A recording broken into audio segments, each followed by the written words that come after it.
Les trophées sont très importants, surtout dans le domaine du sport. Justement, parlons-en, car le Mali en est bardé.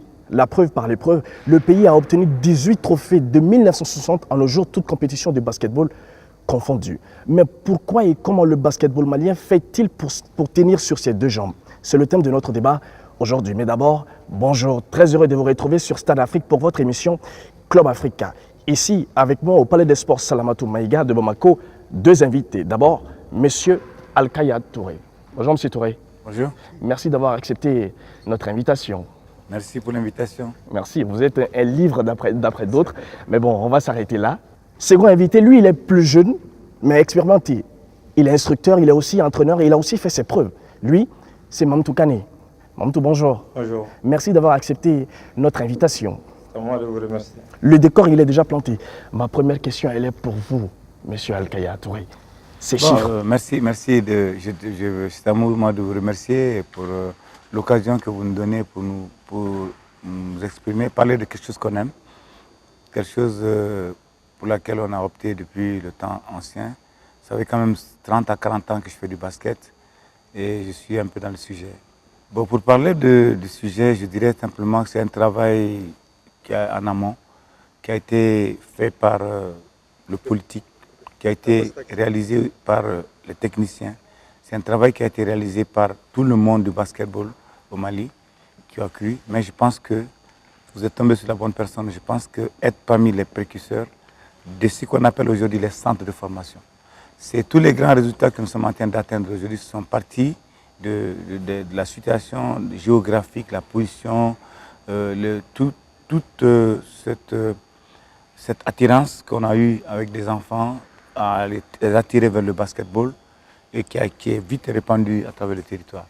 C'est un peu comme ça que dans l'histoire, on dira qu'il y a une fédération qui a passé, qui a été dirigée par Amaniang, il faut l'appeler par son nom, qui a eu l'initiative d'organiser des compétitions au niveau des régions et qui a commencé à donner un espace pour les enfants. Avant, les enfants apprenaient à jouer, mais ils n'avaient pas l'occasion de s'exprimer. Ils ne savaient pas où rendre ce basket-là. Mais à partir des conférences dans les régions, on a commencé à voir ces produits. Et après, maintenant, il y a eu toute cette organisation qui est venue. C'est que les centres ont commencé à se prendre au sérieux. La fédération a commencé maintenant à aller vers les compétitions au niveau international. Dès que, à partir de chaque conférence, on fait facilement la détection. On avait 3 ou 4 qui sortaient du lieu. En les rassemblant, on avait 15 joueuses. Donc le Mali a commencé à participer. C'est ainsi qu'au niveau des cadets, les cadettes ont été 5 fois champions d'Afrique. Donc c'est au niveau national, au niveau international. Donc quand vous dites politique, formation, comment ces formations se gèrent? Il y a une formation spécifique pour ces jeunes, pour ces enfants? Bon, en fait, la formation, elle existe aujourd'hui. Je dis c'est à partir des centres de formation. Moi, j'ai eu la chance de créer le premier centre, le centre de basket au Mali ici. Donc les autres, tant bien que moi, je suis bien heureux de dire aujourd'hui que je suis content de savoir qu'il y a plus de 130 centres à travers le pays. Donc c'est à partir de ça que maintenant, il y a eu le noyau. Donc la détection est très très facile. Aujourd'hui, l'entraîneur national cadette qui est en face de moi, de l'équipe nationale cadette, si vous voulez, des garçons, s'il veut faire la détection, il dit simplement au propriétaire du centre, envoyez-moi 5 ou 6 enfants de votre centre, les meilleurs de votre centre. Ils viennent et puis ils commencent à les faire travailler, il fait sortir les 20 qui vont aller représenter le Mali à l'extérieur. Et à coup sûr, on revient avec la coupe. C'est ce qui se fait et chez les garçons et chez les filles. Mais depuis un certain temps, c'est les filles qui ont remporté, comme je dis, les filles ont remporté 5 fois le trophée en Afrique. Mais maintenant, les garçons ont commencé à emboîter les pas. C'est parce que les garçons aussi ont sûrement commencé à faire comme les filles. D'accord, je me tourne vers vous, monsieur Mamtou. C'est une question de politique? Oui, apparemment, logiquement, il y a toujours une politique qui est derrière tout ça là, parce que, comme mon instructeur, coach Touré vient de dire, effectivement, il y a eu vraiment beaucoup de travail en amont, de travail à la base, mais il fallait aussi qu'il y ait vraiment un accompagnement politique, parce que sans l'accompagnement politique, on ne pouvait pas faire tous ces résultats-là. Parce que la première des choses, c'est l'État qui paie les entraîneurs nationaux. L'État accompagne aussi la fédération dans sa politique. Expliquez-nous le processus avec les centres de formation. Ces centres de formation, quel est leur intérêt?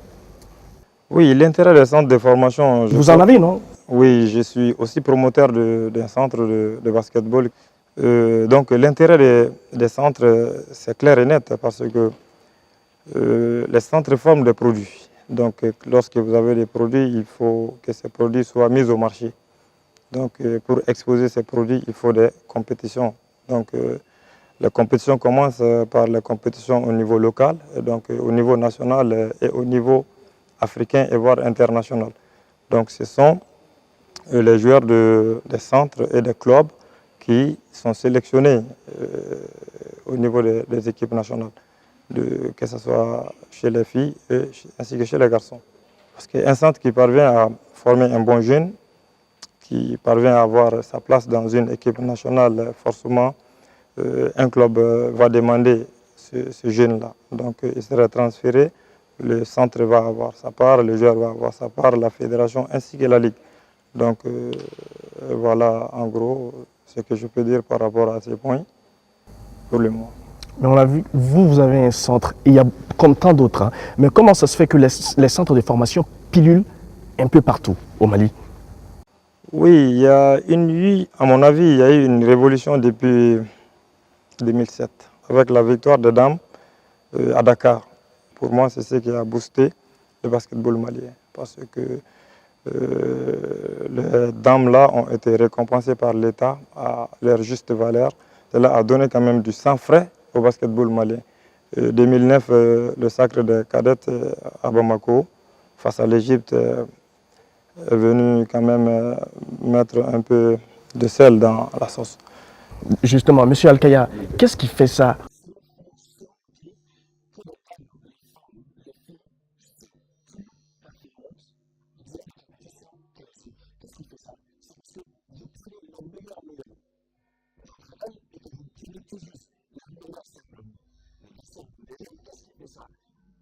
Aujourd'hui, pourquoi est-ce que les filles sont plus performantes? C'est parce que les filles viennent à bas âge au basket.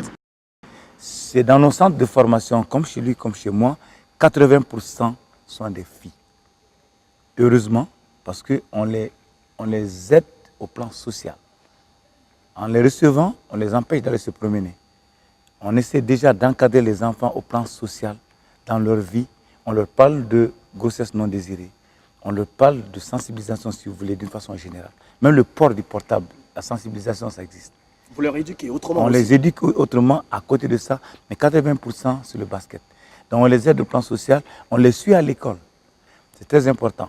Et maintenant, au bout du rouleau, tous ces enfants-là, on a commencé, il y a peut-être 2 ou 3 mois qu'on a commencé, on a donné des maisons aux cadettes, à certains champions d'Afrique. En tout cas, c'est programmé pour leur donner des maisons. Donc à partir de ça, la motivation est là. Et ça va continuer parce que je reviens techniquement, nous recevons des enfants 7 ans, 8 ans, 9 ans. Les garçons, c'est quand ils échouent au football. Vous avez 15 ans, 16 ans, je joue au football, comme tout le monde. On m'a vu grand, là il va devenir grand, on a dit, ah lui il est bon au basket. Il commence le basket à 14 ans, 15 ans. Ça c'est l'âge où l'enfant doit commencer à jouer. Ça veut dire que déjà les filles sont déjà prêtes. Elles sont en train de jouer. Les garçons apprennent à jouer. Il n'y a pas de comparaison. Il ne peut pas avoir comparaison. Les enfants, on ne peut pas vous faire sortir une vraie équipe de mini-basket au Mali. Garçons. Mais on peut vous sortir, comme je disais tantôt, 20 à 30 équipes de mini-basket filles. Moi, je reçois chez moi quand même à 7 ans. 7 ans, techniquement, quand l'enfant fait 4 ans chez moi de formation. 7 plus 4, ça fait 11 ans. À 11 ans, l'enfant commence déjà à jouer au basket, la fille. Maintenant, le garçon vient à 11 ans. Lui, il va faire 4 ans. À 15 ans, il va commencer à jouer, il est en retard. C'est un peu ça l'explication technique. Et les résultats que nous avons, c'est normal. Aujourd'hui, sur le toit de l'Afrique, nous sommes 3e, 4e. Bon, dernier rendez-vous, on était 3e. On peut être premier, on devait avoir la Coupe d'Afrique la dernière fois ici. Mais au niveau des garçons, on est obligé d'aller chercher des jeunes expatriés. Aujourd'hui, les quelques enfants qu'on a eu la chance d'encadrer sont partis. Bon, le temps qu'ils arrivent en Europe, qui apprennent à jouer 3 ans, 4 ans, on est obligé, quand l'équipe nationale aujourd'hui, à 100%, c'est des expatriés. Comme au football. On a des problèmes au niveau des garçons, mais aujourd'hui, avec une très bonne organisation, on peut remporter régulièrement les trophées au niveau senior.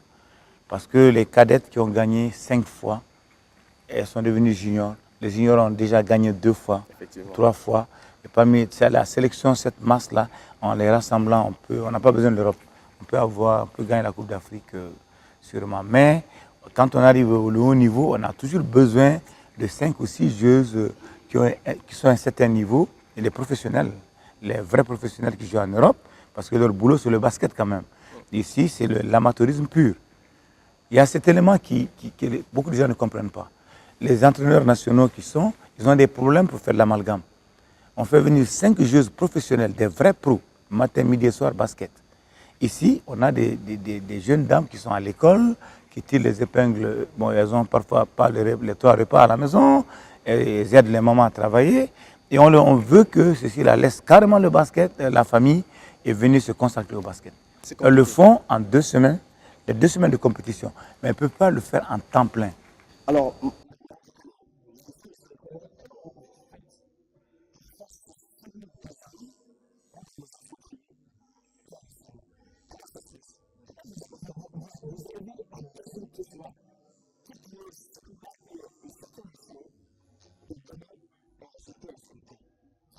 Il y a des gens qui sont nés ici, grandis ici, qui connaissent réellement les valeurs réelles du pays, donc qui se battent pour les couleurs. Voilà. Il y a ceux qui sont nés à l'extérieur, je ne dirais pas tous, mais franchement d'autres viennent tout simplement parce qu'ils n'arrivent pas à intégrer l'équipe française, un exemple. Voilà. Donc pour moi, il faut se baser sur ceux qui sont nés ici, qui sont partis. Mais ceux qui sont nés à l'extérieur aussi, s'ils sont valables, pourquoi pas? C'est une question de choix. La vision européenne du basketball et la vision africaine ne sont pas les mêmes. Mais une chose est sûre, le basketball africain a aussi ses réalités. Ces réalités sont plus ou moins différentes des réalités du basketball européen et du basketball américain. Donc, à mon avis, il faut se battre pour le pays, comme moi j'ai l'habitude de dire à mes jeunes. C'est-à-dire quand nous sommes à l'équipe nationale, moi je préfère la mort, alors le drapeau Mali flotte. Vous comprenez un tout petit peu ça. C'est-à-dire si nous sommes animés par ça, nous serons disposés à faire tout ce qui est à notre pouvoir pour parvenir à un résultat. Mais s'il n'y a pas, si le joueur n'est pas animé par ça, je ne vois pas, il n'y a pas de résultat à vrai dire.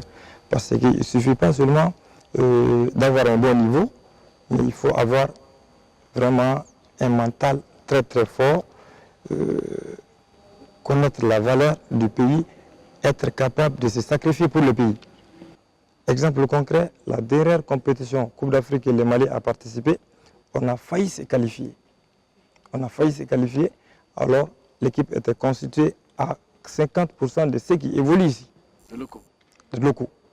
Donc ils ont été complétés par ces des expatriés, mais en grande partie ceux qui sont nés ici, qui sont partis. Monsieur Al-Kadouré, Oui. quelles sont les difficultés auxquelles le basketball malien est confronté actuellement? Ah, ça c'est connu là, c'est les finances. Donc aujourd'hui, le basket est le 2e sport au Mali au niveau du département des sports. Le département des sports aussi prend beaucoup de choses.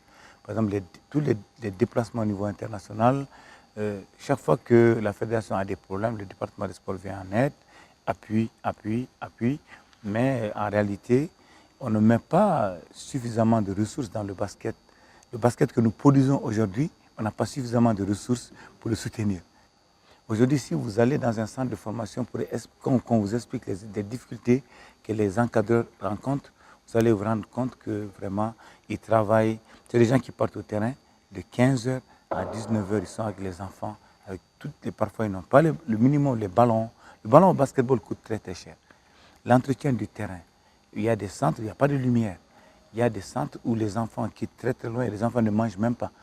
Tout ça, ça repose sur l'encadreur. Il est temps, justement, je profite de l'occasion pour dire que soit le département des sports, soit la fédération doit vraiment mettre l'accent sur ces centres de formation. Tout ce que nous avons comme comme trophée, la base, c'est le centre de formation. L'élément essentiel, c'est le joueur. Qui fait les joueurs? C'est les centres.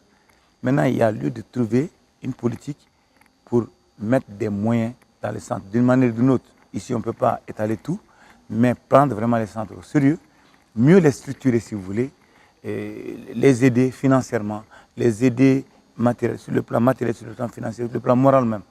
Revoir l'organisation des centres pour que le Mali puisse maintenir justement le cap.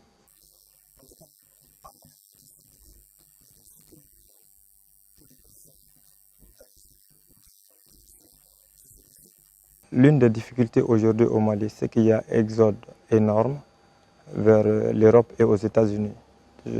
Ça, c'est très très difficile. La raison est simple, c'est parce qu'il n'y a pas de club fort au Mali. À vrai dire, ça c'est une réalité qui est là aujourd'hui, parce qu'aujourd'hui, le basket n'est pas professionnalisé.